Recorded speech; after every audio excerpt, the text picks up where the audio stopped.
BJP. Elappara മണ്ഡലം കമ്മിറ്റിയുടെ നേതൃത്വത്തിൽ അന്താരാഷ്ട്ര യോഗാ ദിനാചരണം സംഘടിപ്പിച്ചു. പുതുറ ശ്രീകൃഷ്ണസ്വാമി ക്ഷേത്രം ഓഡിറ്റോറിയത്തിലാണ് ദിനാചരണവും പരിശീലനവും സംഘടിപ്പിച്ചത്. പ്രായഭേദമന്യേ എല്ലാവർക്കും അഭ്യസിക്കാവുന്ന ഒന്നാണ് യോഗ. എല്ലാ വർഷവും ജൂൺ 21-നാണ് അന്താരാഷ്ട്ര യോഗാ ദിനം ആചരിക്കുന്നത്. യോഗ ചെയ്യുന്നതിന്റെ പ്രാധാന്യത്തെക്കുറിച്ചും അതിന്റെ നേട്ടങ്ങളെക്കുറിച്ചും അവബോധം വളർത്താനാണ് ഈ ദിനം ആചരിക്കുന്നത്.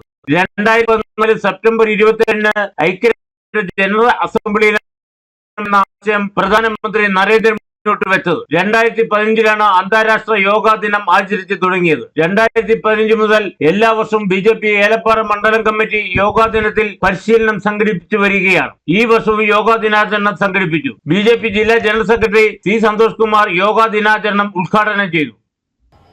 യോഗ കൊണ്ട് ഉദ്ദേശിക്കുന്നത് നമ്മുടെ ശരീരത്തിന് അതുപോലെ തന്നെ മനസ്സിന് മൊത്തത്തിൽ എല്ലാ തരത്തിലുള്ള വികാസമാണ് ഈ യോഗ കൊണ്ട് ഉദ്ദേശിക്കുന്നത്. നമുക്കറിയാം, യോഗ ചെയ്യുന്നതുകൊണ്ട് ആരോഗ്യപരമായ സംരക്ഷണമുണ്ട്, മനസ്സിന് സംരക്ഷണമുണ്ട്. അങ്ങനെ വിവിധ തലത്തിലുള്ള സംരക്ഷണം മനുഷ്യന് ഏറ്റവും അത്യന്താപേക്ഷിതമാണ്. നമ്മുടെ ഒരു രോഗം വരുമ്പോൾ ഡോക്ടറെ കാണാൻ പോകുന്ന പോലെ അതിൻ്റെ ആവശ്യമില്ല എന്ന് തന്നെ സ്ഥിരം യോഗ ചെയ്യുവാണെങ്കിൽ ഉള്ളത് എന്നാണ് പറയപ്പെടുന്നത്.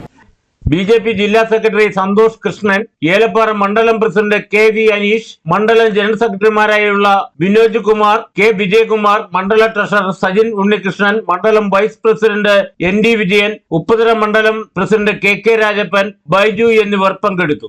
RSS Elappara Khand കാര്യവാഹക് C.K. Santhosh, RSS Idukki ജില്ലാ ഘോഷ് പ്രമുഖ് രതീഷ് കുമാർ എന്നിവർ യോഗ പരിശീലനം നൽകി. Idukki vision news, Upputhara.